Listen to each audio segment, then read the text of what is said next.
the hundreds, if not thousands of lives that she has touched will all feel like, Betty is my friend. I think it's in Betty's DNA. I think that's who she is. I think, we all have great gifts and talents, every one of us, and they're different, and hers leans that way. And she's able to visualize things that most of us never would be able to visualize. I think that she's like most people who are successful. They don't look backward, they look forward. And she always looks forward. She just throws herself into it totally. And it's wonderful. The drive to have things better, that is just so important to her. And she thinks of great things to do, ranging from the Carolina Theater to the festivals to making South Elm a historic place to be, helping get that area revived. So, the more you do, the more you can do. She saved this theater that we're in now, the Carolina Theater. One of her legacies is, if nothing at all, she built a place people of every diverse background can come sit and enjoy with that creativity. She might as well have been talking about the whole city, not just the Carolina Theater. She has always wanted to get everybody Greensboro to be their city. And she knew that would be a happier, healthier city if that would happen. And so she has always made almost everything she's worked in an invite to any group. I think Fun Fourth is a classic example of that, where you have people of all walks of life, all ethnicities coming together, laughing, enjoying the various stages and artists, having food, talking to each other, laughing together. And I think she, somewhere in the back of her mind, knew that that's what that would do. And then the street festivals that included everybody, everybody can come. And that just is part of, if you're going to be a community, you need to be inclusive. And she understands that just runs through her. One of the things I realized was those festivals, the intended consequence that Betty knew was it brought the community together. And it created the vibe, the vibrancy, the energy of bringing the entire community together. And you can only do that downtown. If you looked at the Fun Fourth, and over years, there were so many people, not that just came, but that volunteered to work on it.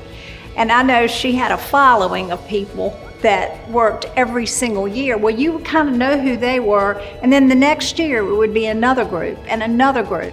It was just everybody participated, and it was just something that you wanted to do. You wanted to be involved. We were involved and loving to be involved, and found it very important. Whatever Betty was doing was always very important. And the reason she did that was to bring our city together and help us to feel pride in our community and to recognize the importance of everybody's living here and feeling included. Betty was always there.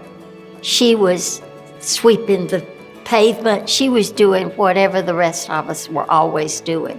So therefore, she is highly respected as a person who wants these things done, but is going to participate in doing them. I recall that there was a fundraiser at the depot, the train depot, which at that time was a closed facility. It was not in operation. And I found her in the ladies' room cleaning out the stalls.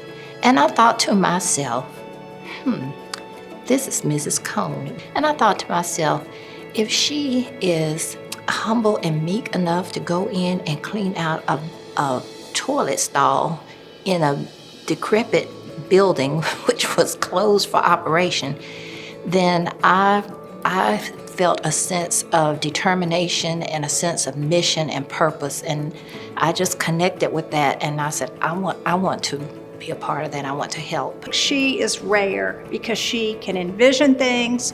She's got lots of exposure to the arts and cares about the arts.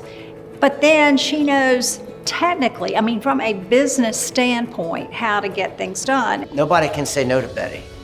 And better yet, Betty Cone never said no to her community.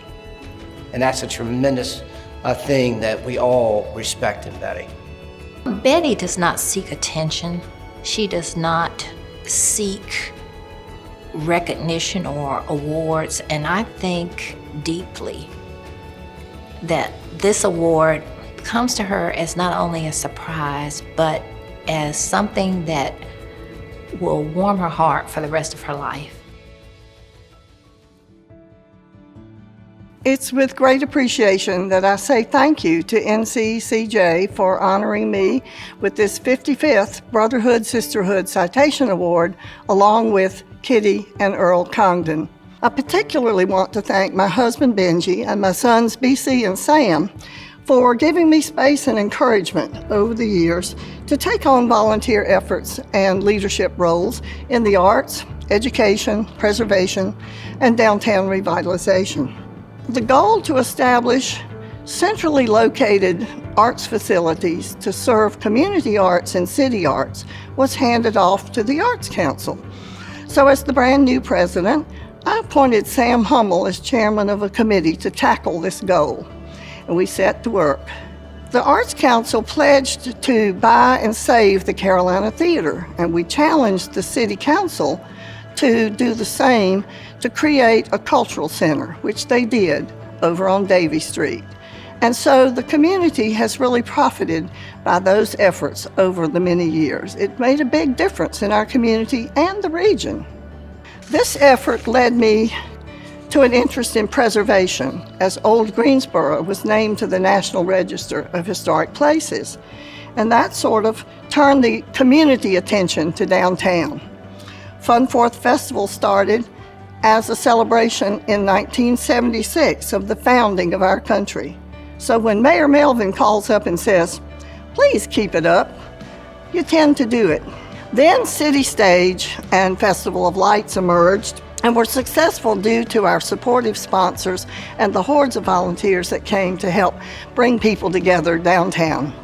Over the time, we really made a difference for people making memories, I think.